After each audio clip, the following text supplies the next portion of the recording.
hasil belajar. Jadi sudah mulai masuk ke teknisnya, ya, hal-hal teknis yang kita gunakan ya untuk melakukan evaluasi hasil belajar. Ya, nanti kita akan melihat ya bagaimana kedudukan dari tes yang dilakukan di sekolah itu. Nah, teman-teman, tapi sebelum saya menjelaskan teknik evaluasi hasil belajar, ini kita harus tahu dulu ya bahwa evaluasi hasil belajar itu harus memiliki prinsip-prinsip dasar, ya. Ini sebenarnya sudah kita singgung ya di pertemuan di pertemuan minggu lalu. Yang pertama prinsipnya adalah keseluruhan, ya, atau komprehensif, ya kan ya. Nah, jadi sebuah penilaian itu teman-teman harus komprehensif, ya. Jadi harus menyeluruh, ya. Harus mencakup aspek kognitif, ya, aspek afektif dan aspek psikomotor, ya. Nah, serta ya berdasarkan pada strategi dan prosedur penilaian, ya, dengan berbagai bukti hasil belajar. Nah, itu teman-teman. Sehingga nanti kita bisa bertanggungjawabkan ya kepada seluruh pihak. Jadi prinsip dari evaluasi hasil belajar itu harus menyeluruh, ya, harus komprehensif. Jadi nggak boleh kita nanti ketika melakukan evaluasi hanya pada aspek kognitifnya saja, ya, atau pada aspek afektifnya saja, ya, atau pada aspek misalkan psikomotornya saja. Nggak boleh seperti itu, ya. Jadi kalau kita melakukan penilaian, ya, melakukan evaluasi terhadap peserta didik kita, yaitu harus lengkap, harus menyeluruh, ya. 3 aspek tadi itu harus terukur, ya. Nah, kita nggak bisa mengklaim seseorang itu dikatakan baik ya apabila nilai bahasa Indonesianya misalkan 10 atau 100 gitu, ya, tidak. Tetapi kita lihat juga sikapnya seperti apa, ya, kemudian keterampilannya seperti apa, ya. Jadi bukan hanya dari aspek kognitif atau pengetahuannya saja yang kita nilai, ya, seperti itu. Nah, teman-teman, ya, jadi itu yang pertama. Yang kedua, berkesinambungan atau continuity, ya, jadi berkelanjutan, teman-teman. Yaitu merupakan prinsip dasar dari penilaian, ya. Jadi kalau misalkan kita melakukan evaluasi hasil belajar itu, ya, harus dilakukan secara terus-menerus, ya kan, dari waktu ke waktu, ya, untuk mengetahui secara menyeluruh ya perkembangan siswa tersebut, ya, sehingga ya kegiatan dan unjuk kerja siswa itu dapat dipantau melalui penilaian, ya. Jadi jangan sampai teman-teman nanti menilainya hanya pada saat UTS dan UAS saja, ya, sedangkan selama proses pembelajaran teman-teman nggak melakukan penilaian, ya, padahal itu merupakan bagian dari atau prinsip dasar dari evaluasi hasil belajar, ya. Jadi setiap waktu harus dinilai cerdas, ya, artinya kita melihat perkembangan siswa itu, ya kan. Ada yang mengatakan apa, teman-teman? Proses itu tidak mengkhianati hasil gitu ya, ya enggak.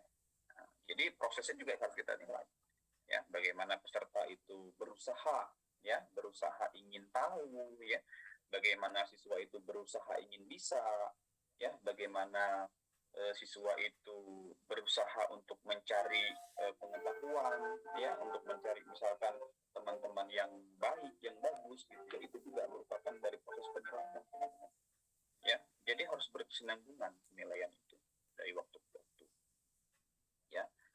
Nah, itu yang kedua, ya. Lalu kemudian prinsipnya harus objektif. Nah, ini juga penting, teman-teman, ya. Harus objektif. Jadi kita tidak boleh, ya, tidak boleh subjektif dalam penilaian itu, ya kan.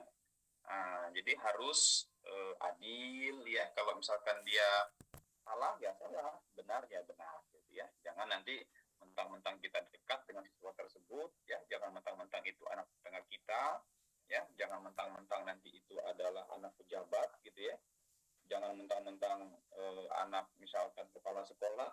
harusnya ya kita nggak objektif dalam melakukan evaluasi. Ya, kita harus objektif teman-teman.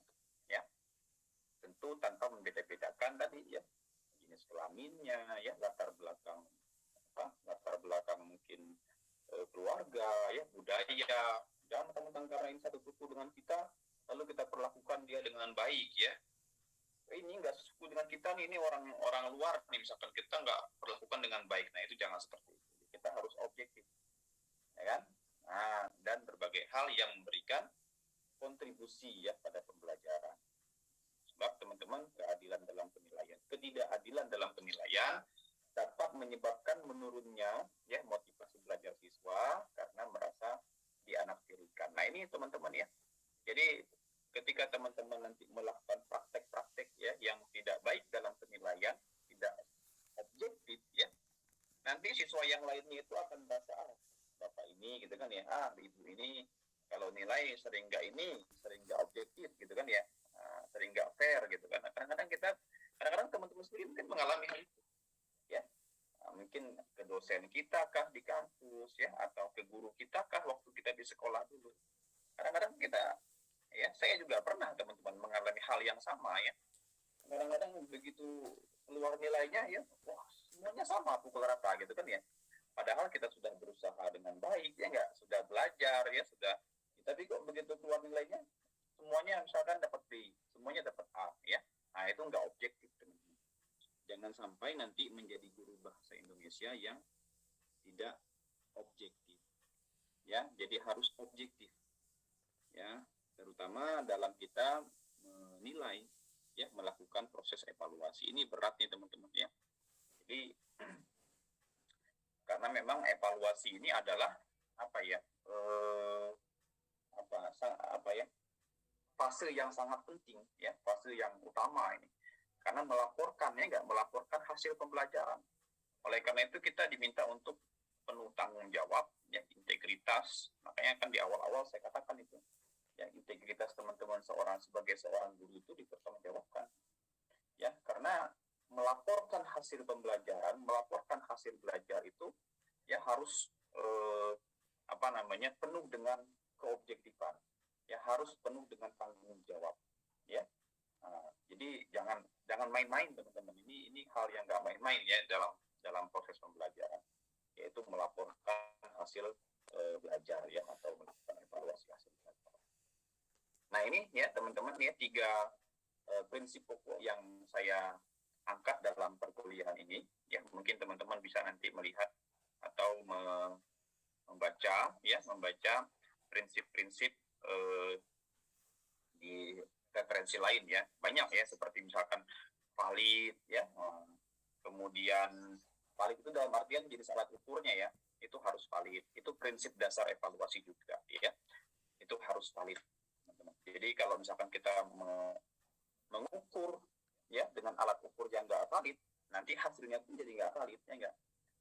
Seperti itu. Makanya saya pernah katakan di minggu pertama kita kuliah itu, bahwa untuk menyusun atau mengembangkan alat evaluasi atau instrumen evaluasi, kita nanti akan ada uji validitas gitu kan ya, uji reliabilitas ya, tingkat kesukaran, daya pembeda ya, kemudian tingkat pengecoh juga, itu merupakan bagian dari pengujian instrumen tes teman-teman ya. Jadi sebelum kita lakukan ya evaluasi ya, tentu alat untuk mengevaluasinya ini yang harus kita ujikan terlebih dahulu ya. Jangan sampai nanti kita menggunakan mistar yang sudah rusak gitu kan ya, atau menggunakan mistarnya kita bikin sendiri tapi salah gitu mistarnya gitu kan ya, nggak presisi misalkan, nggak sesuai dengan standar yang ada misalkan. Nah itu teman-teman ya, jadi ada pengujian agar nanti memenuhi syarat ya, agar bisa dikatakan sebagai instrumen atau alat evaluasi yang berkualitas. Tuh. Lalu kemudian yang kedua, mendidik ya. Nah ini juga merupakan prinsip dasar dari evaluasi teman-teman. Teman-teman bisa baca lah nanti ya. Ada mendidik ya, lalu kemudian berorientasi pada kompetensi. Jangan sampai kita mengevaluasi itu keluar dari kompetensi yang sudah kita tetapkan di awal ya. Jangan sampai seperti itu. Lalu kemudian tadi ya, objektif ya.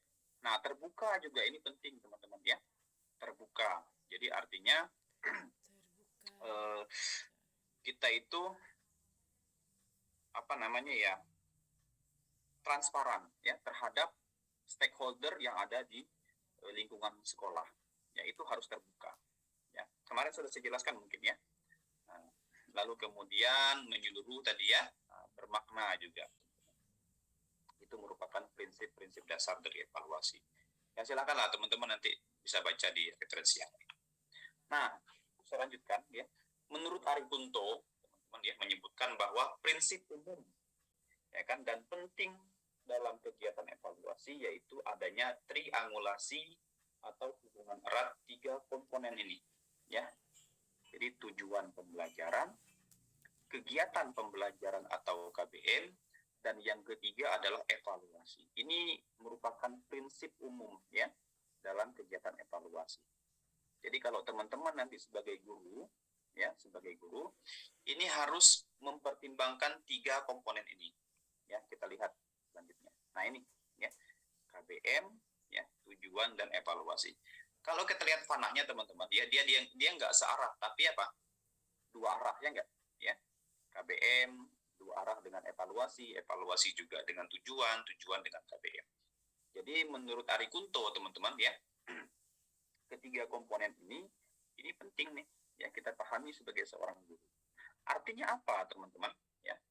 Ketika kita melakukan proses KBM ya, melakukan proses KBM ya, kita berhubungan dengan 2 komponen yang lain. Ya kan? Atau sebelum KBM kita ke tujuan dulu deh. Ya, ke tujuan. Tujuannya teman-teman kita berhubungan 2 komponen yang lain, yaitu KBM dan juga evaluasi. Ya. Artinya ya, dalam kita menetapkan tujuan teman-teman, kita sudah harus memikirkan ya, bagaimana tujuan yang kita tetapkan di awal ini diajarkan ke siswa ya, dan bagaimana alat evaluasi. Ya. Nah, seperti itu. Jadi tujuan sudah kita tetapkan, sudah kita rencanakan di awal, kita kemudian memikirkan bagaimana ya tujuan yang kita rencanakan ini kita ajarkan ke siswa, gitu kan ya. Nah, lalu kemudian bagaimana evaluasi, itu harus kita pertimbangkan. Begitu juga pada saat kita melakukan proses KBM, ya kan ya. Proses KBM ini harus sesuai dengan tujuan, ya, harus sesuai dengan tujuan. Lalu kita juga memikirkan bagaimana evaluasi. Jangan sampai seperti yang saya katakan minggu lalu ya, kita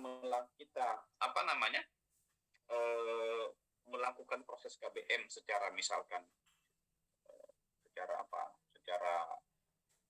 praktek gitu ya. Kita minta mereka untuk membuat ya C6 ya, membuat puisi, tapi di evaluasinya teman-teman tanyakan apa itu puisi ya, sebutkan contoh-contohnya, itu kan nggak nyambung ya enggak. Berarti evaluasinya juga harus sesuai dengan proses pembelajaran ya. Nah, seperti itu.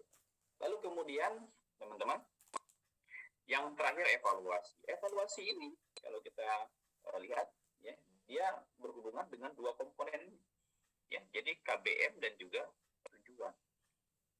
Dalam membuat alat evaluasi teman-teman ya, kita harus mempertimbangkan tujuan ya, tujuan pembelajaran yang kita rencanakan di awal.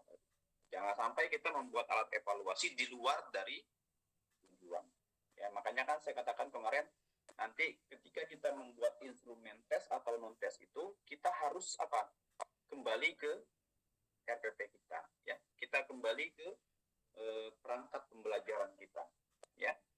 Nah, tujuannya apa? Diturunkanlah nanti KD-nya ya, indikator pencapaian kompetensinya, turun lagi ke indikator soalnya ya, baru ke butir-butir soal. Seperti itu. Jadi nggak melebar kemana-mana teman-teman. Kita dalam satu jalur gitu ya. Nah, lalu kemudian KBM ya, ini juga dipertimbangkan ya kan.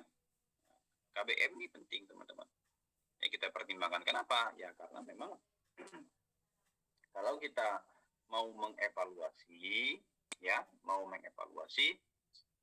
ini juga berhubungan dengan jenis ya alat evaluasi yang kita gunakan. Ya, jangan sampai nanti kita KBM-nya kita sudah hot, misalkan itu ya, pembelajaran yang hot atau pembelajaran cooperative learning, ya, pembelajaran yang berpusat pada siswa. Jangan sampai nanti evaluasinya ini malah berlawanan, ya, malah berlawanan dengan prinsip-prinsip dalam KBM yang sudah kita implementasikan, ya, seperti itu. Misalkan evaluasinya hanya C1 C2 gitu ya, hanya kemampuan loads, nah itu kan nggak nyambung teman-teman. Ya, jadi ketiga komponen ini menurut Ari Kunto tadi itu ya, yaitu triangulasi, ya, mempunyai hubungan yang erat.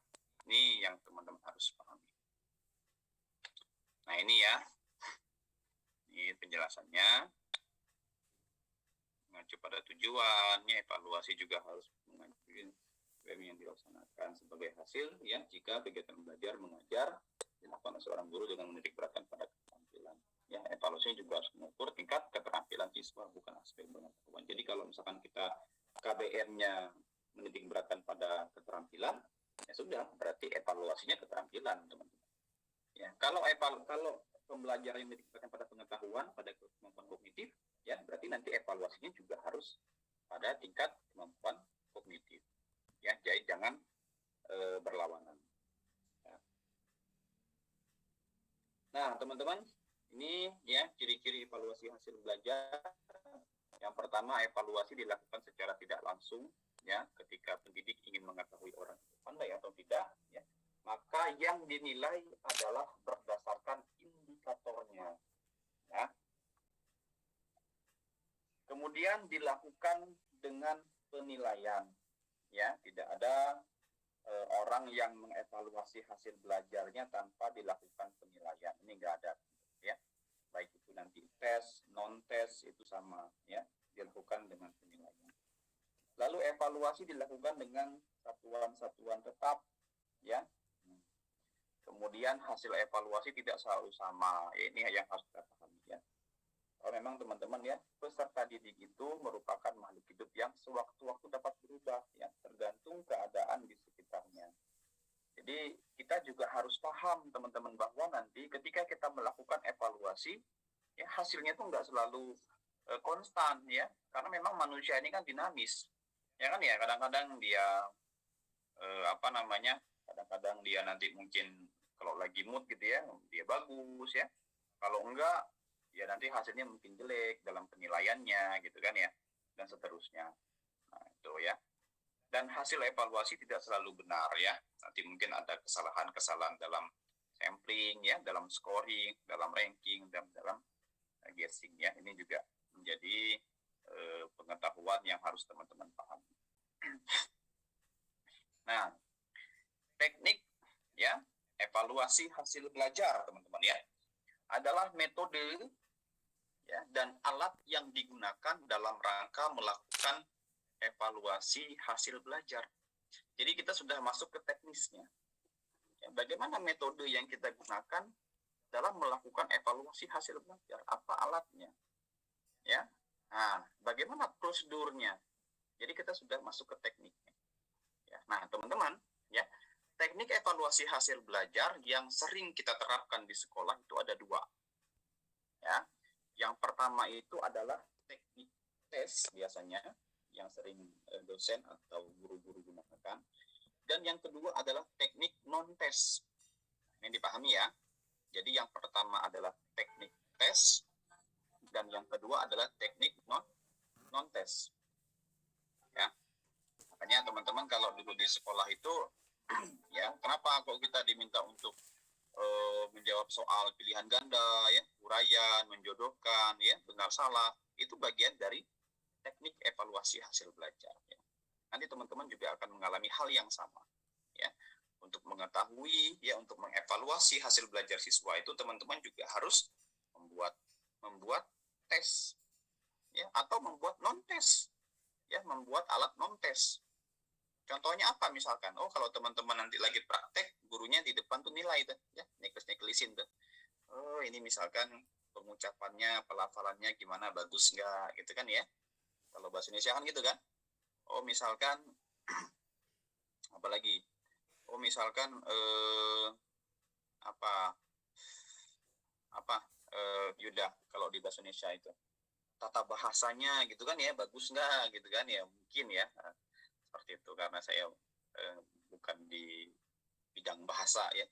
Mungkin kosakatanya gimana, banyak nggak kosakatanya gitu ya, kalau evaluasi bahasa. Nah teman-teman, jadi nanti ketika teman-teman praktek di depan kelas ya, itu gurunya menilai, itu adalah bagian dari teknik non-tes ya. Atau sesama teman misalkan menilai itu ya, sesama teman menilai misalkan satu kelompok, itu juga bagian dari evaluasi tetapi teknik non-tes ya.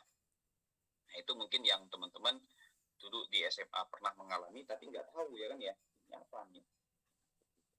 Nah teman-teman ya, kita ke teknik tes dulu ya. Adalah cara yang dapat digunakan ya, atau prosedur yang perlu ditempuh dalam rangka pengukuran ya dan penilaian di bidang pendidikan ya, yang berbentuk pemberian tugas ya, baik pertanyaan maupun tugas-tugas yang lain. Fungsinya apa teman-teman? Fungsi tes ini yang pertama adalah sebagai alat pengukur terhadap peserta didik ya, dan yang kedua sebagai alat pengukur keberhasilan ya program pengajaran kita. Nah itu ya, jadi teknik tes ini ya fungsinya tentu ada banyak, tapi di sini saya angkat dua saja ya, yaitu sebagai alat pengukur ya bagaimana peserta didik itu memahami ya, mencapai keberhasilan tujuan-tujuan yang sudah kita tetapkan di awal tadi ya. Dan yang kedua sebagai alat pengukur keberhasilan program pengajarannya ya, kita berhasil nggak nih ngajarnya ya, berhasil nggak dengan model seperti ini kita ajarkan ke siswa, mereka paham nggak ya. Jadi tidak hanya mengukur mengukur siswanya, tetapi juga mengukur program pengajaran kita ya. Nah makanya kalau guru itu teman-teman ya, kalau yang muridnya rata-rata misalkan mendapatkan nilai kecil, jangan dulu menyalahkan muridnya ya. Wah ini murid nggak benar ini ya, masa di antara misalkan 10 soal yang saya berikan nggak ada satupun yang bisa jawab gitu kan ya. Nah jangan-jangan teman-teman ya, jangan-jangan ada yang salah nih ya, jangan-jangan ada yang salah di gurunya ya kan ya. Makanya kita jangan menjustis terlebih dahulu ya, siswanya nggak belajar, siswanya nggak pandai, siswanya kurang bisa dan seterusnya. Tapi mungkin kita refleksikan terhadap diri kita sendiri dulu, kita udah benar belum nih ngajarnya ya kan ya, kita udah bagus belum ngajarnya, kita udah menerapkan model pembelajaran yang bagus belum, kita sudah sesuai dengan perangkat pembelajaran yang kita buat belum ya. Jangan sampai ya, jangan-jangan kita melenceng nih ya, apa yang kita rencanakan di awal ternyata kenyataannya nggak seperti itu ya, nggak, kita malah ngalur ngidul kemana-mana misalkan dalam pembelajaran ya. Nah gitu teman-teman, makanya di sini sebagai alat pengukur keberhasilan program pengajaran ya, seperti itu.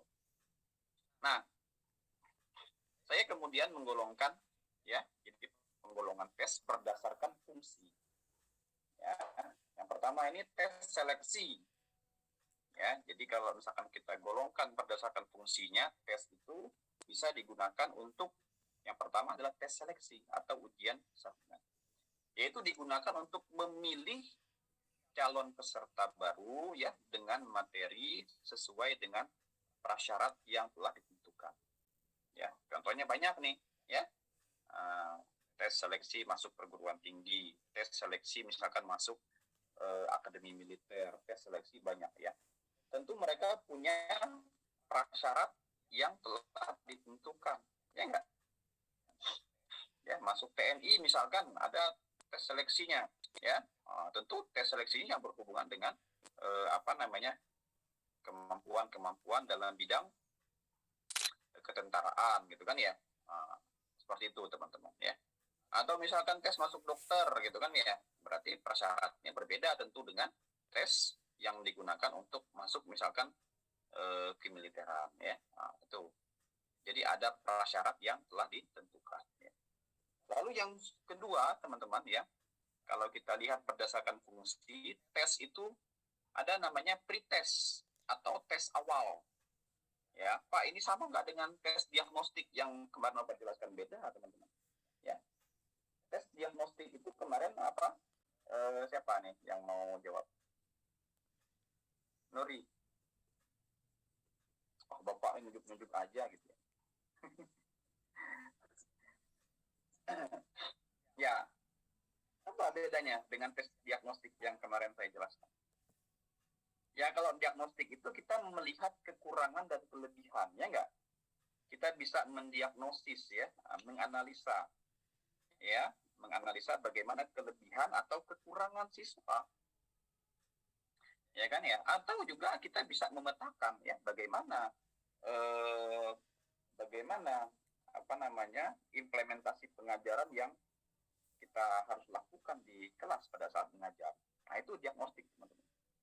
Tapi kalau pretest ini ya digunakan untuk mengetahui sejauh manakah materi yang akan diajarkan. Ya, jadi sejauh mana pengetahuan mereka terhadap materi yang akan kita ajarkan ke mereka. Jadi lebih kepada substansinya kalau pretest ini, ya. Bukan kepada bagaimana tadi kelebihan atau kelemahan gitu, itu bukan. Ya, beda, teman-teman, antara tes diagnostik dengan pretest. Ya. Nah, kalau teman-teman nanti melakukan ya penelitian eksperimen pendidikan, biasanya teman-teman ya kita melakukan pretest dulu tuh, ya, melakukan pretest.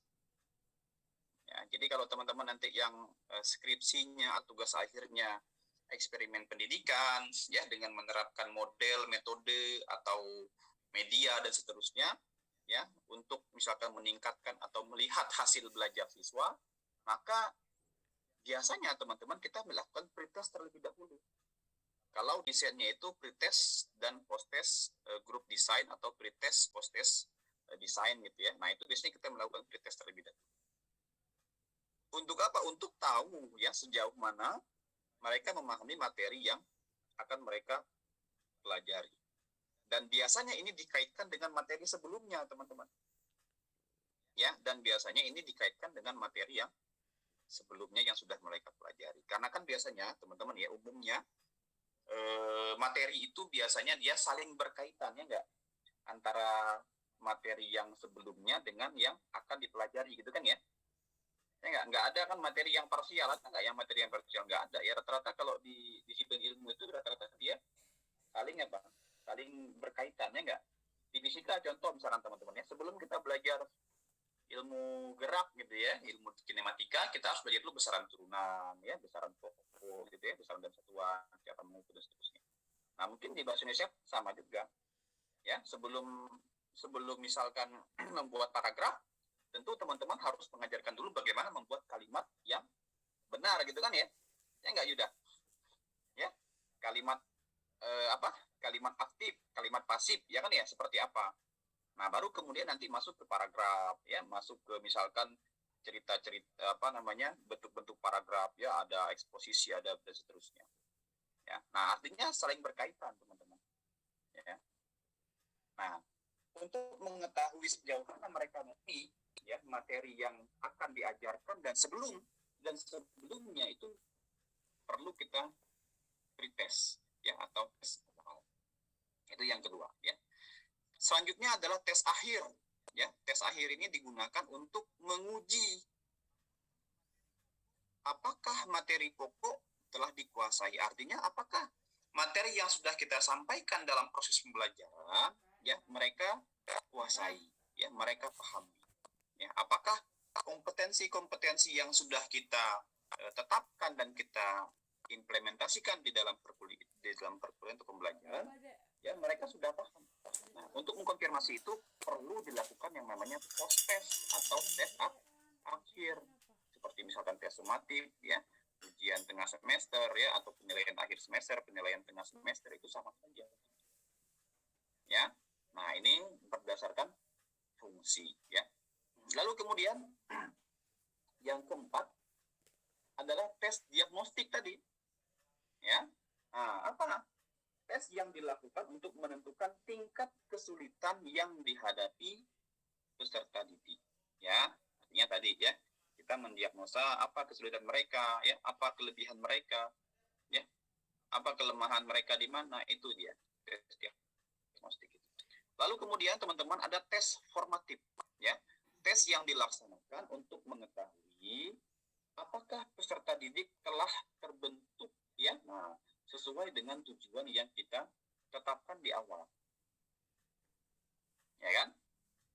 Jadi kalau formatif ini dia sifatnya itu tidak lengkap, ya, artinya per tujuan, ya, per KD, ya. Jadi kalau misalkan contoh ulangan harian gitu, ya, nah itu bagian dari tes formatif, ya. Jadi misalkan kita sudah mempelajari bab ini, ya, kita mau ulangan, nah itu bagian dari tes formatif. Kita ingin mengkonfirmasi apakah mereka sudah memahami, ya, pokok bahasan yang sudah kita ajarkan sebelumnya, itu dia. Kalau tes sumatif teman-teman, tes yang dilaksanakan setelah sekumpulan, ya, satuan program pengajaran selesai diberikan.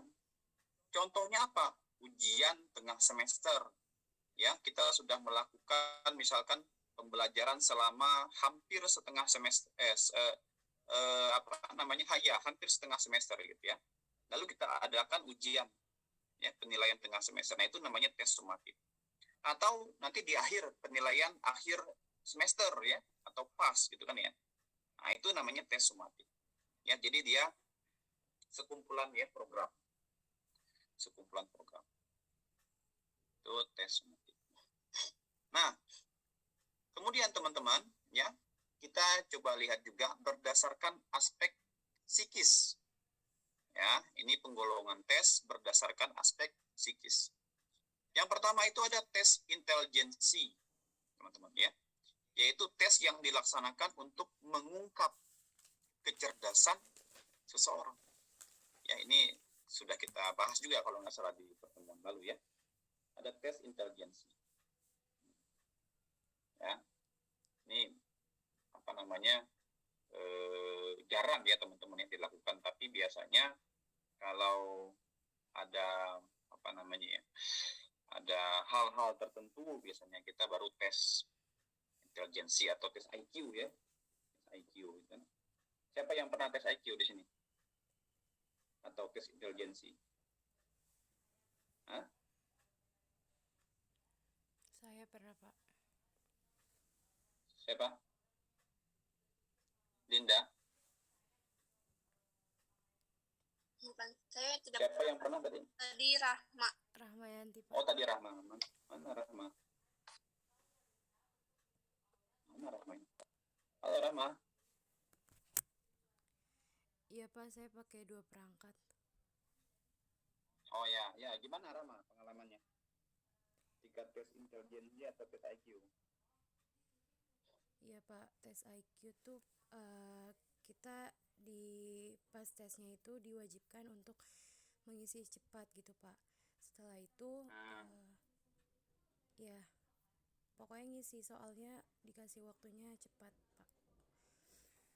Jadi diberikan waktu tertentu gitu, ya, untuk menjawab soal-soal atau perangkat soal, ya, tertentu gitu ya Rahma, ya. Iya, betul, Bapak. Untuk pertanyaannya Rahma apa yang diajukan? Mengenai studi kasus sih, Pak, kebanyakan. Studi kasus, ya, kemudian angka-angka juga, ya. Ada nggak angka-angka? Iya, Pak, ada. Matematis, ya, studi kasus. Nah, itu teman-teman, ya.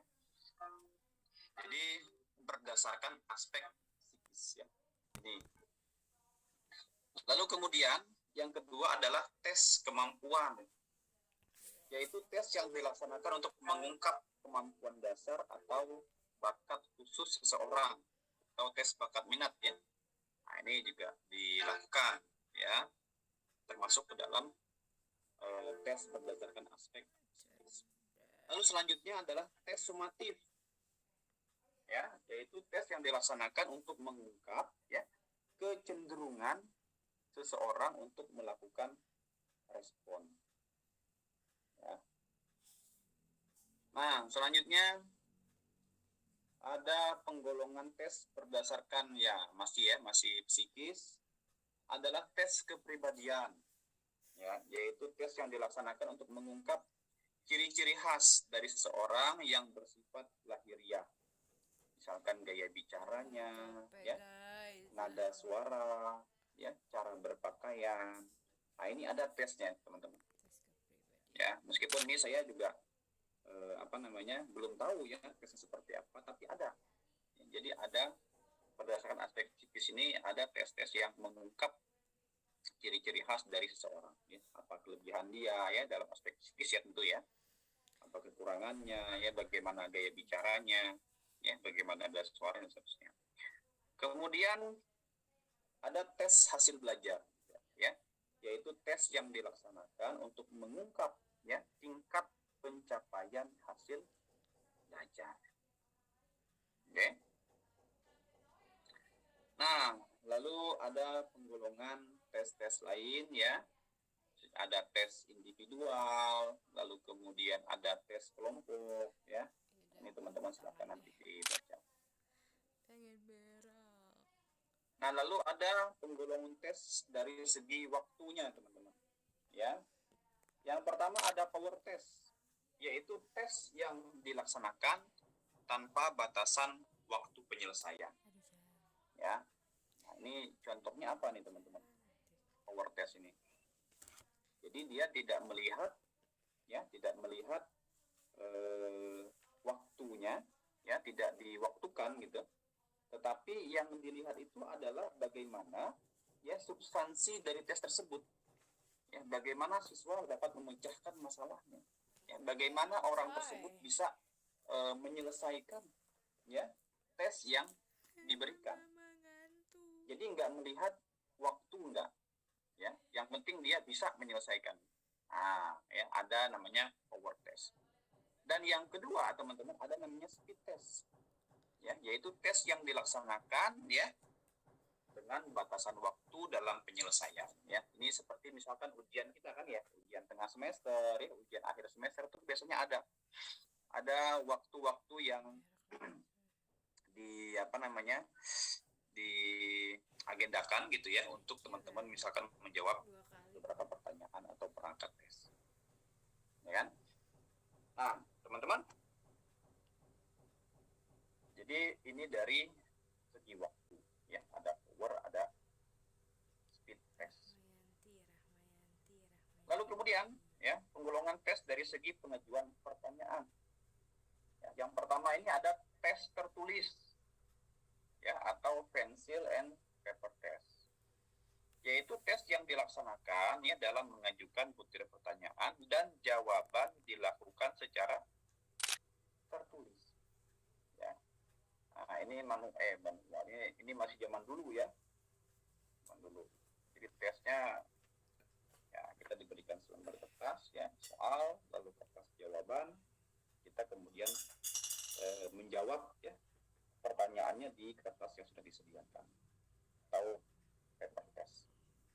Nah, tapi teman-teman, seiring perkembangan teknologi ini sudah mulai ditinggalkan. Meskipun mungkin masih ada beberapa yang menggunakan, tapi ini sudah mulai ditinggalkan. Orang-orang sekarang lembaga-lembaga pendidikan sudah beralih ke apa? Ada yang mengistilahkan CAT gitu computer assisted test ada yang mengistilahkan computer based test atau CBT ada CAT, ada CBT dan macam-macam. Ada yang ANBK, ada yang UNBK gitu ada yang ujian berbasis komputer, ada yang asesmen berbasis komputer gitu macam-macam. Nah, teman-teman, itu jadi penggolongan tes dari segi pengajuan pertanyaannya berkembang. Tidak hanya paper, tetapi sekarang sudah menggunakan komputer komputer based test. Nah, kebetulan S2 saya itu, teman-teman, fokusnya kemarin mengembangkan mengembangkan program untuk ini CBT ini mengembangkan CBT ini. Lalu kemudian saya masukkan beberapa soal atau tes subjektif seperti itu. Jadi sudah mulai ada pergeseran. Dan ini pun juga sebenarnya komputer based test itu juga lebih menghemat anggaran. Enggak, bayangkan teman-teman dulu zamannya saya masih sekolah gitu ya. Berapa pemerintah harus mengeluarkan anggaran untuk melakukan UN itu kan ya. UN atau uang gitu ya. Nyetak kertasnya, nyetak soalnya. Belum kalau ada soal yang rusak gitu kan ya dicetak ulang lagi ya. Lalu kemudian itu semua ya masukin ke gudang gitu kan ya, selesai. Tapi kalau sekarang kan enggak ya, sekarang itu tinggal kita beli perangkatnya, komputer gitu ya, jaringannya dipenuhi ya enggak. Kemudian bisa digunakan berkali-kali kan ya, yang penting perawatannya, maintenance-nya harus maksimal ya kan. Nah itu lebih menghemat kalau menurut saya, meskipun mungkin teman-teman ya ada kekurangan, ada kelebihan dalam tekniknya itu. Tapi kalau dari segi dari tadi ya kelebihan kekurangan itu, saya pikir yang CBT ini lebih banyak ya kalau kelebihannya daripada kekurangannya. Ya kalau mungkin dulu saya pernah cerita juga ya bahwa kalau tes tertulis dengan menggunakan paper itu ya kita harus berbenturan dengan aspek psikis ya kan ya. Kalau misalkan nanti lingkarannya keluar atau apa gitu ya, kalau kena air gitu ya, tetesan keringat gitu kan, itu akan nggak terbaca katanya seperti itu. Tapi kalau tes menggunakan komputer ini enggak tinggal di klik gitu ya. Nah itu bisa ya kan, terbaca nanti hasilnya berapa. Itu teman-teman. Ya, Pak. Oke ya. Nah, ini ada juga tes lisan, teman-teman. Tes lisan ini tes yang dilaksanakan dalam mengajukan butir pertanyaan dan jawaban, tapi dilakukan secara lisan. Ini juga biasanya sering dilakukan oleh guru-guru ya. Nah, baik itu mungkin guru bahasa Indonesia ya, atau guru-guru materi yang lainnya. Tapi kalau di fisika jarang. Kalau di bahasa Indonesia mungkin sering ya, pernah ya, dan sering mungkin dilakukan oleh guru-guru bahasa Indonesia. Ya, jadi tesnya tes lisan dia. Ya, ada pertanyaannya, tapi dibacakan terus meminta siswanya untuk menjawab secara lisan. Nah, itu namanya tes lisan, teman-teman. Ya, itu. Oke, mungkin sampai di situ ada pertanyaan nggak, teman-teman? Silakan. Yang masih kurang jelas, boleh ditanyakan, teman-teman. Profesor saya terdengar, Pak. Ya, silakan Dinda. Oh, Dinda mau nanya. Silakan Dinda. Bertanya, Pak, di awal slide tadi kan menjelaskan mengenai prinsip-prinsip dasar evaluasi hasil belajar. Nah, di situ itu ada prinsip objektivitas. Nah, pertanyaan saya, bagaimana sih Pak cara seorang guru agar dapat menghindari penilaian yang sifatnya itu subjektif? Menghindari penilaian yang sifatnya secara subjektif. Oke, bagus ya pertanyaannya ya. Ada mungkin dari teman-teman yang ingin bertanya lagi?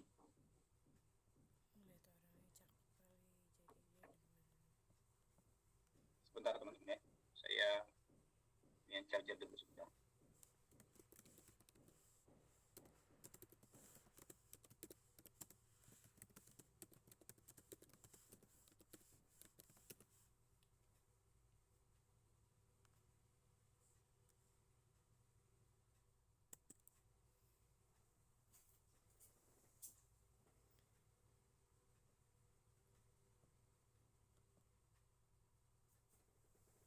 Ya, ada lagi teman-teman mungkin pertanyaan yang lain?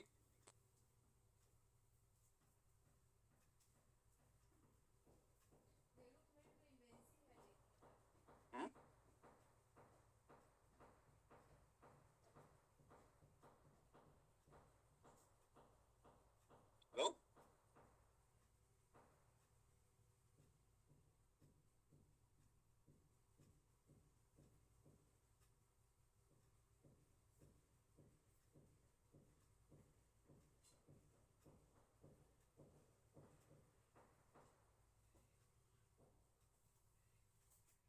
Nggak ada?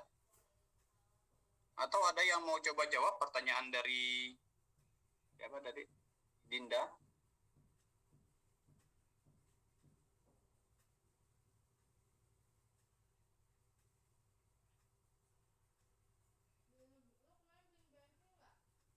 Baik ya. Dinda. Ini teman-temannya diam semua ya. Ada yang mau coba jawab? Nggak ada. Baik. Nah, teman-teman, jadi masalah objektivitas ini ya masalah yang sangat umum ya, Dinda ya, dalam kita melakukan proses penilaian. Ya, tetapi apa ya, kalau tips atau caranya untuk menghindari gitu kan ya, menghindari proses penilaian, tetapi yang apa ya, yang objektif gitu ya, yang objektif. Nah, teman-teman, tentu kalau kita melakukan proses penilaian ya, yang harus kita lakukan itu yang pertama ya, tadi alat atau instrumen yang kita gunakan itu ya, itu harus valid dulu, Dinda ya, harus benar dulu instrumennya. Itu salah satu salah satu hal ya yang harus kita lakukan untuk mendapatkan ya, atau untuk menghindari subjektivitas ya. Paham ya, Dinda ya? Jadi instrumennya yang harus dibuat ya dengan benar dulu. Kalau instrumennya sudah benar, sudah kita yakin dan percaya akan instrumen yang kita buat itu berkualitas, ya, baru kemudian kita ajukan ke pesertanya. Ya, seperti itu. Nah, tentu ketika kita melakukan evaluasi ya, kita minta siswa untuk menjawab pertanyaan yang sudah kita jawab ya, dengan instrumen-instrumen yang sudah kita buat itu, ya kita harus mengoreksi. Ya, ada namanya scoring, Dinda ya, ada namanya scoring. Nah, scoring ini teman-teman ya kita nilainya sesuai dengan apa yang sudah kita tetapkan, ya kan?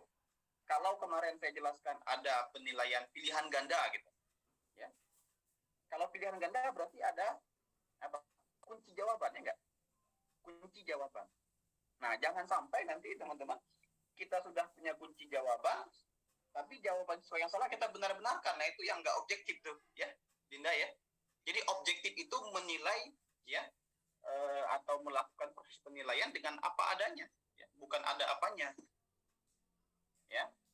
Nah, jadi kalau siswa jawab A ya A, jawab B ya B, ya, jawab C ya C. Kalau kuncinya A, kalau mereka jawab A ya kita benarkan, ya kan? Kalau misalkan kunci jawabannya B, mereka jawab B ya kita benarkan.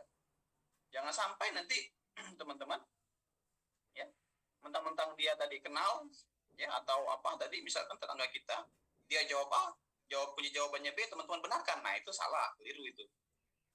Ya, jadi yang harus teman-teman pahami ya adalah bagaimana membuat perangkat tes yang berkualitas. Ya, Dinda ya, itu kuncinya teman-teman kalau kita mau objektif. Ya. Nah, kalau kita mau objektif dan menghindari faktor-faktor subjektivitas. Paham ya, Dinda ya? Nah, selanjutnya Dinda, ya, kalau misalkan soalnya soal subjektif, ya, misalkan soal-soal uraian gitu kan ya, seringkali kalau bahasa Indonesia itu kan, biasanya pertanyaannya pertanyaan subjektif ya. Ya, bagaimana analisa Anda, diminta untuk membuat paragraf gitu kan ya, diminta untuk apalah, macam-macam. Itu kan sebenarnya teman-teman, kita sudah punya pedoman penskoran, ya, tetapi kita menghubungkan, ya enggak, antara pedoman atau acuan yang kita buat itu dengan jawaban siswa. Ya kan? Kayak misalkan saya di fisika, ya. Kalau pertanyaan yang saya buat itu adalah pertanyaan esai, ya, atau misalkan uraian gitu kan ya, uraian singkat dan seterusnya. Itu saya sudah punya pedomannya. Nomor 1, ya, diketahuinya misalkan F dan A, ditanya misalkan adalah M, ya, jawaban adalah M sama dengan misalkan gitu ya, F per A dan seterusnya kan ya. Itu sudah ada tuh. Pedoman dalam kita scoring itu sudah ada. Nah, teman-teman, ya, ketika kita membandingkan jawaban siswa ya dengan pedoman pensekoran yang sudah kita buat, itu harus benar-benar kita perhatikan. Ya, harus benar-benar kita perhatikan. Itulah ya cara untuk kita mengurangi tingkat subjektivitas. Jadi jangan sampai nih pertanyaan uraian, udahlah uraian ini kok, ya, udah nggak usah ngeliat pedoman pensekoran, kita langsung nilai aja. Nah itu nanti akan mempengaruhi ya tingkat subjektivitas kita. Seperti itu, Dinda. Jadi kalau kita mau ngoreksi harus ada kunci jawaban, harus ada pedoman pensekoran. Dibandingkan. Seperti itu ya. Gitu, Din. Nah mungkin ada ya sama-sama. Ada faktor-faktor yang lain mungkin yang harus teman-teman juga yang harus teman-teman perhatikan ya. Ya teman-teman harus jujur ya. Itu faktor-faktor lainnya ya. Selain dari tadi yang saya sampaikan di mata kuliah ini ya, faktor jujur, terus terang ya dalam menyampaikan hasil penilaian itu jangan sampai ditutupi ya. Ada guru atau dosen yang menutupi itu keliru teman-teman ya, sehingga nanti nggak objektif ya, nggak objektif. Jadi kita sebagai guru tuh harus jujur, kan saya bilang kemarin ya, harus jujur, punya integritas, tanggung jawab, amanah ya kan. Jangan sampai kita kalau guru teman-teman sudah punya tata nilai yang buruk ya terhadap sikap-sikap dasar yang itu ya, sifat-sifat itu pasti nanti bermasalah ya.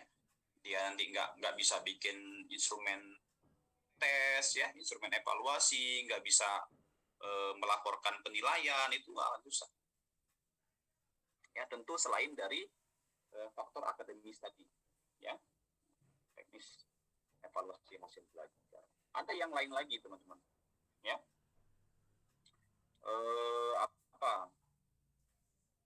Apa misalkan ada yang mau menambahkan untuk mengurangi objektivitas ini, untuk mengurangi subjektivitas, ada nggak yang mau menambahkan teman-teman?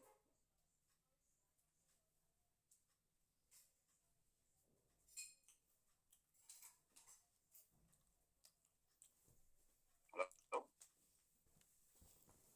Masih terhubung Fadila?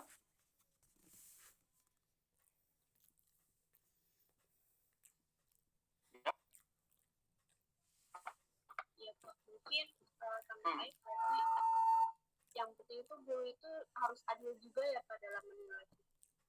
Oh iya dong, itu prinsip dasar, bukan hanya dalam evaluasi ya, tetapi dalam seluruh hal, aspek kehidupan itu kita harus adil, jujur, adil. Itu kalau nggak punya karakter atau sifat dasar itu ya susah ya teman-teman. Kita melihat orang itu ya tadi jangan ada faktor-faktor lainnya ya. Dalam kita menilai juga sama, yang kita lihat itu adalah hasil penilaiannya ya. Yang kita itu hasil kerja mereka yang kita lihat ya, bukan karena dia baik, karena dia sering ngasih kita apa, bukan itu ya, tetapi hasil pengerjaan dia terhadap terhadap evaluasi yang kita berikan, itu yang kita lihat. Meskipun tadi ya saya katakan penilaian itu otentik, jadi nggak hanya menyeluruh ya, tidak hanya aspek kognitif ya kan ya, tetapi juga aspek psikomotor dan aspek afektif juga kita nilai ya. Dia bohong nggak, dia jujur nggak, dia orangnya misalkan sama teman jahil nggak ya, apa sering ganggu temannya, apa misalkan dia di luar kayak gimana, itu juga merupakan bagian dari penilaian ya. Nah, kalau bicara masalah tadi kognitifnya ya, kita melihat fakta di atas kertas gitu kan ya, fakta yang sudah dia lakukan seperti apa, itu yang kita lihat ya. Jangan sampai nanti setelah kita koreksi dia seharusnya dapat 7, kita lebihkan jadi 80 gitu. Nah itu nggak boleh, Dinda ya.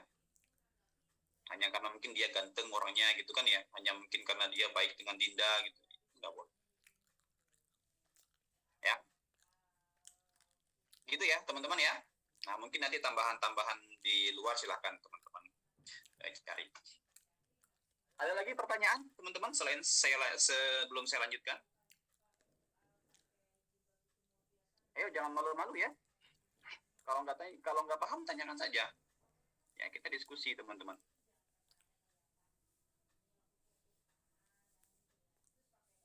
Oh ya, tadi saya baca juga di grup Fadila sudah membagikan apa Fadila? Sudah membagi ya KD ya. KD teman-teman semua. Jadi teman-teman sudah punya KD.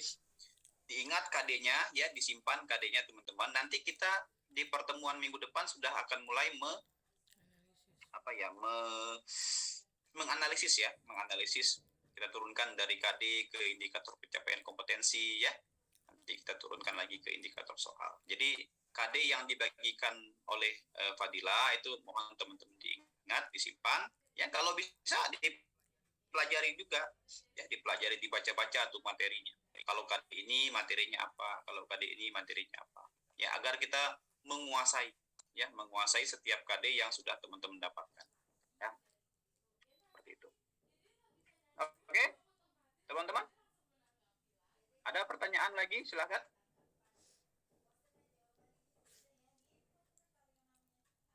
Ada pertanyaan lagi?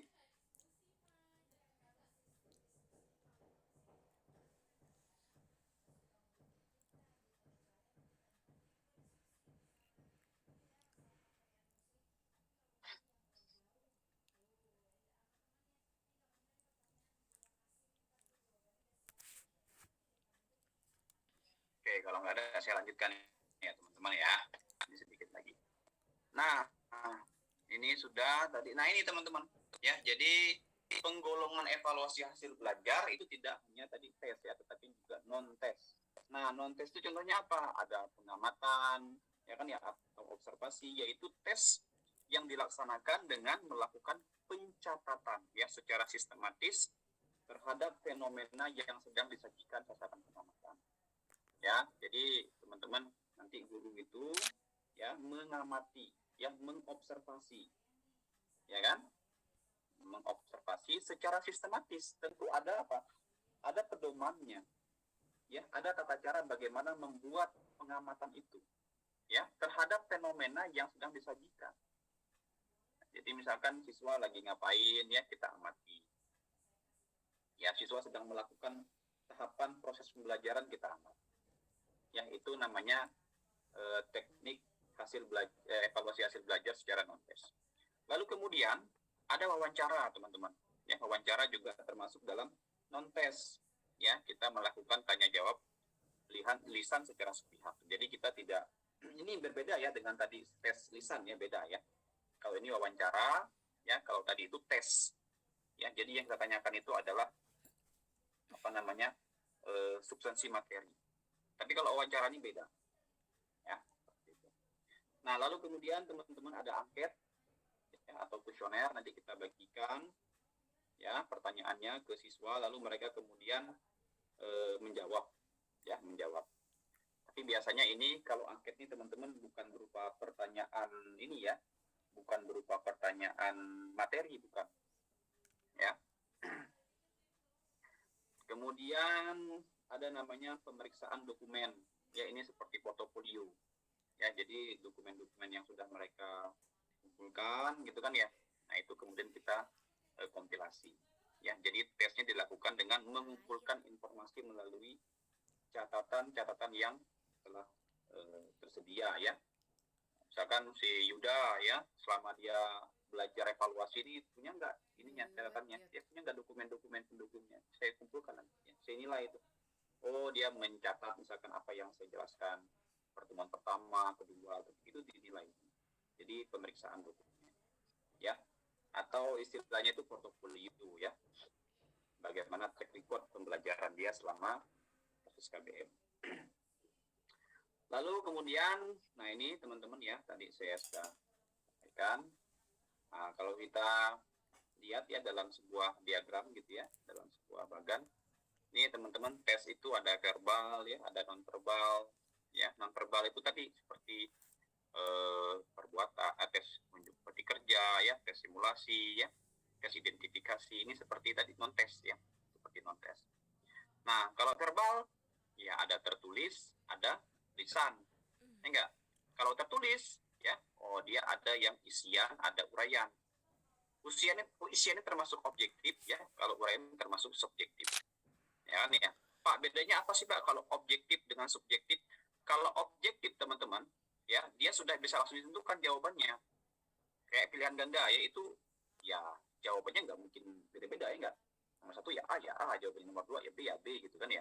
Nggak mungkin ada 3 atau 4 jawaban, nggak mungkin kan. Tapi kalau subjektif teman-teman, ya ada kemungkinan lain jawabannya. Ya, jadi nggak saklek seperti pedoman persekoran yang kita buat. Ya, nah, terutama di bahasa Indonesia tuh biasanya tes uraiannya itu terbuka dia, ya sifatnya terbuka. Artinya banyak kemungkinan ya yang yang terjadi pada saat tesnya itu. Misalkan kita minta mereka untuk membuat paragraf apa ya, Yuda? Kalau di bahasa Indonesia paragraf apa namanya? Dinda. Paragraf apa Dinda? Iya Pak, paragraf. Eksposisi ya, saya ingat. Paragraf eksposisi atau apa? Ya, ada nggak itu, Dinda? Itu lebih ke teks eksposisi Pak, bukan paragraf. Oh iya, bukan paragraf ya, teks ya. Iya. Nah, teks gitu ya. Misalkan gitu ya kan ya. Nah, dengan tema misalkan yang kita sudah tentukan ya kan. Nah, nanti mungkin jawaban siswa itu kan beda-beda ya enggak? Ya, jawaban siswa beda-beda. Nah, itu artinya terbuka dia teman-teman. Ya, mungkin juga teksnya itu ada yang panjang banget ya, ada yang pendek ya, ada yang setengah halaman mungkin dan seterusnya. Nah, tapi kita harus punya kriteria dalam menilai itu. Itu namanya tes subjektif teman-teman. Ya, bedanya tes subjektif dengan tes objektif ya. Kalau isian dia biasanya objektif ya, kalau uraian itu dia subjektif ya. Ada terbatas, ada bebas ya. Bahasa Indonesia itu lebih ke bebas biasanya dia ya, tesnya. Nah, ini teman-teman ya. Ya, ini yang kemarin saya singgung sedikit ya, bahwa memang dalam penilaian itu kita harus komprehensif, menyeluruh ya enggak? Tidak hanya aspek kognitifnya, tetapi yang kita harus lihat adalah ranah kognitif ya, ranah afektif dan juga ranah psikomotor. Ya, ini saya berikan ranah-ranahnya. Ini ranah kognitif ya teman-teman, ini ranah afektif, dan ini ranah psikomotor ya. Tentu ini ada pendapat-pendapat lain, nanti teman-teman silahkan baca ya, tapi dalam perkuliahan ini saya angkat ya untuk yang afektifnya dari Carroll, lalu kemudian yang psikomotornya ini ada 6 aspek ya yang teman-teman harus paham. Nah, yang pertama ini adalah ranah kognitif ya.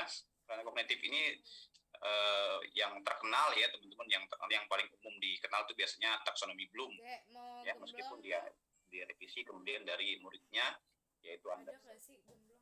Ini ada 6 teman-teman, ada 6 C nih ya, ada kognitif 1, kognitif 2, kognitif 3 ya, kognitif 4, kognitif 5, kognitif 6 ya. C1 itu pengetahuan atau knowledge ya. Nah, contohnya menggunakan arti ya, menentukan lokasi, itu contoh dari aspek pengetahuan. Nah, teman-teman, dari setiap kemampuan C ini ya, teman-teman nanti coba cari KKO ya, kata kerja operasional. Ya, kata kerja operasional. Jadi KKO itu dia kata kerja yang bisa diukur teman-teman ya, yang bisa diukur. Artinya ketika kita kemudian mengambil KKO itu dalam perangkat pembelajaran kita, itu ada alat ukur yang bisa digunakan. Jangan sampai kita nanti membuat kompetensi atau indikator yang tidak bisa diukur, gitu kan? Nah, jadi makanya ketika nanti kita membuat perangkat pembelajaran, kalau bisa ya teman-teman nanti download KKO-nya dari masing-masing kognitif ya. C1 KKO-nya apa, C2 KKO-nya banyak ya teman-teman ya, KKO itu banyak. Nah, kemudian C2 pemahaman nih teman-teman ya. Contohnya membandingkan ya, menginterpretasikan data, ini bagian dari C2 atau pemahaman. Atau C3, ya. C3 ini adalah aplikasi. Ya, contohnya menghitung kebutuhan, ya, melakukan percobaan, ini sudah dalam kemampuan kognitif aplikasi. Ya. Kemudian C4 ini dia menganalisis. Contohnya apa? Membuat grafik, ya, mengkaji ulang, ya, ini bagian dari C4 atau analisis. Lalu C5 sintesis, teman-teman, ya, membuat desain, kemudian menemukan solusi masalah, ya. Ini bagian dari C5. Ya, sintesis. Dan C6 itu adalah evaluasi.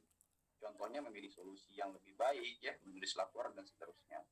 Ini teman-teman menurut Bloom, ya. Jadi tingkat berpikir, ya, tingkat kognitifnya manusia menurut Bloom itu ada 6. Ya, pengetahuan, pemahaman, aplikasi, analisis, ya, sintesis, dan juga evaluasi. Ya, jadi kemampuan dasar kognitif seseorang itu dia tahu dulu, dia tahu, arti dari ini, tahu pengertian dari misalkan teks, ya, tahu pengertian dari kalimat, itu tahu, baru sebatas tahu. Ya, nah, makanya kalau misalkan pertanyaan-pertanyaannya, apakah yang dimaksud dengan kalimat? Kalimat adalah bla bla bla bla gitu ya. Nah, itu baru C1, teman-teman. Ya, baru C1. Dia sekedar tahu saja. Dia hafal saja. Arti kalimat itu apa, arti paragraf itu apa. Dia hafal. Ya. Nah, tapi kalau sudah sampai ke tingkat membandingkan, ya, misalkan teman-teman berikan dia teks tadi eksposisi, ya, Dinda, ya, dengan teks misalkan narasi gitu ya, Dinda, ya. Ada nggak teks narasi, Dinda? Ada kan? Ada, Pak. Ada. Nah, nanti teman-teman diminta untuk memilih dia, si siswa itu. Manakah di antara kedua teks tersebut yang termasuk teks eksposisi, misalkan gitu. Ya, atau yang termasuk teks narasi gitu. Ya. Apa alasannya? Nah, itu sudah dalam kemampuan pemahaman, teman-teman, memahami. Ya. Jadi setelah dia tahu arti teks eksposisi, tahu teks narasi, ya, apa beda keduanya, diberikan contohnya, dia bisa membedakan, itu sudah dalam tingkat pemahaman. Artinya dia sudah paham, ya. Oh, ini loh teks eksposisi, oh ini loh teks narasi, sudah paham. Ya. Nah, kemudian mengaplikasikan. Contoh di sini menghitung, ya, atau melakukan percobaan. Nah, kalau di dalam di dalam bahasa Indonesia mungkin teman-teman aplikasi ya sudah tadi. Contohnya dia mungkin membuat kalimat aktif gitu ya, dengan pengetahuan struktur kalimat aktif yang sudah teman-teman jelaskan. Ya, dia diminta untuk mengaplikasikan, ya, struktur kalimat aktifnya seperti apa, kemudian dia buat gitu. Itu sudah dalam taraf mengaplikasikan, ya. Jadi menghitung kebutuhan, ya, melakukan percobaan itu sudah dalam taraf aplikasi, sudah penerapan, ya. Lalu menganalisis, teman-teman. Nah, jadi pertanyaan analisis ini sudah kompleks, ya. Artinya dia sudah sudah 4 tangga, ya, nggak naik 4 tangga nih, 1, 2, 3. Jadi kalau bisa nanti, ya, pertanyaan-pertanyaannya atau misalkan pembelajaran yang kita lakukan itu sudah melewati fase-fase pengetahuan, pemahaman, dan aplikasi. Ya, contohnya apa? Kita minta mereka untuk mengkaji ulang, ya. Kita minta mereka untuk kemudian menginterpretasikan paragraf dalam bentuk grafik. Itu sudah dalam analisis, teman-teman. Boleh nggak orang bahasa Indonesia misalkan mengkaji grafik atau membuat grafik? Ya boleh, nggak apa-apa. Silakan. Ya, itu bagian dari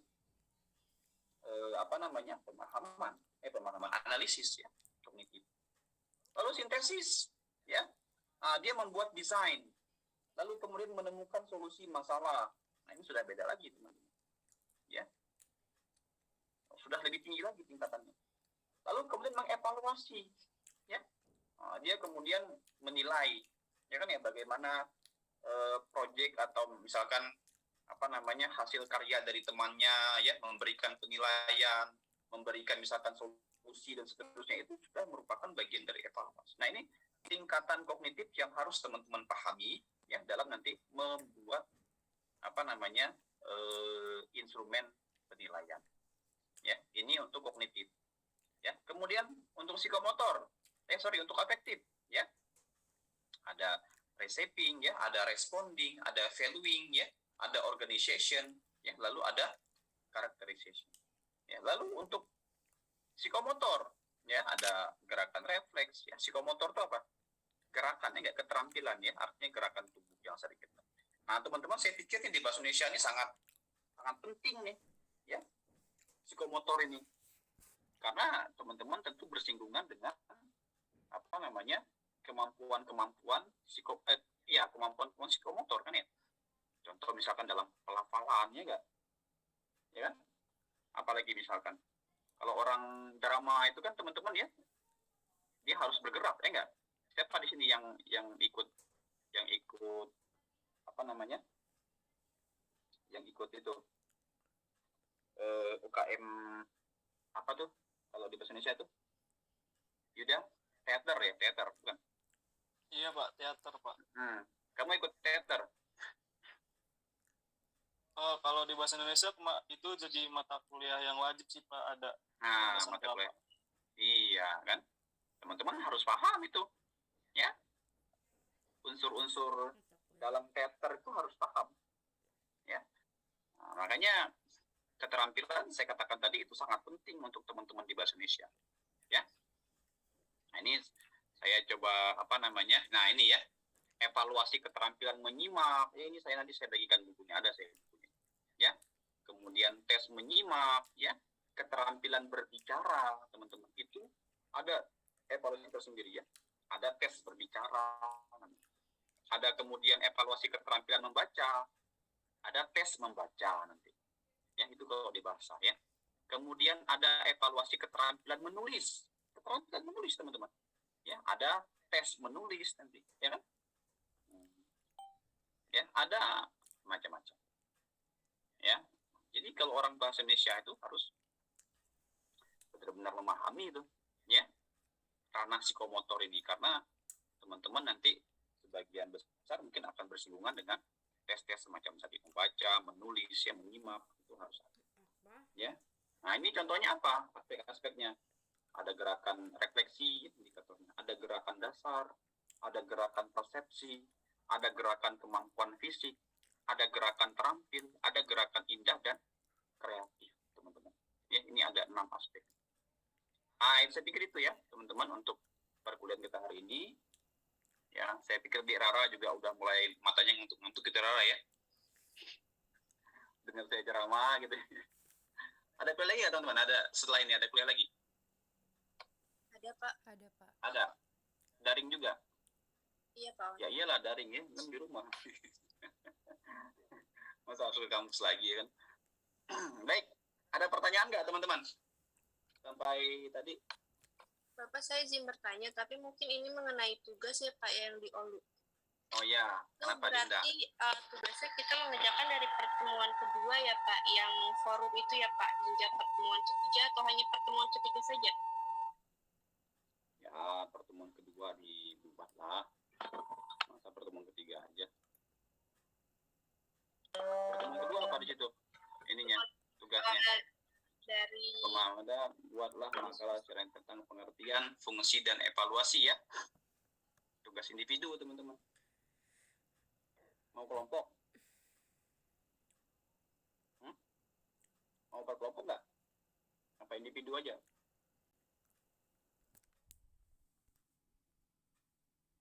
Ya, Din. Tugasnya mau dikerjakan secara berkelompok apa individu? kelompok aja Pak. Kelompok aja kata Aulia. Ya udah, berkelompok nggak apa-apa. Udah ada kelompoknya? Belum? Ya, dibuat dulu kelompoknya. Ya. Jadi teman-teman silahkan nanti dibuat kelompoknya dan dikerjakan tugas akhir di pertemuan yang kedua ya, dan pertemuan ketiga nanti. Oke? nanti saya kasih tenggang waktu lah, kalau pertemuan kedua mungkin minggu depannya lagi dikumpulkan gitu ya. Jadi jangan terburu-buru.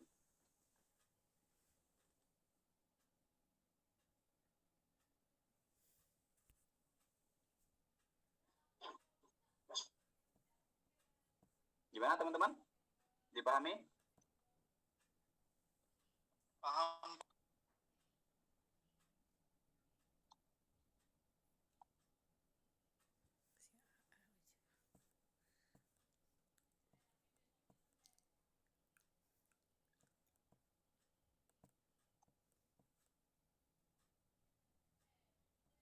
Ada pertanyaan lagi?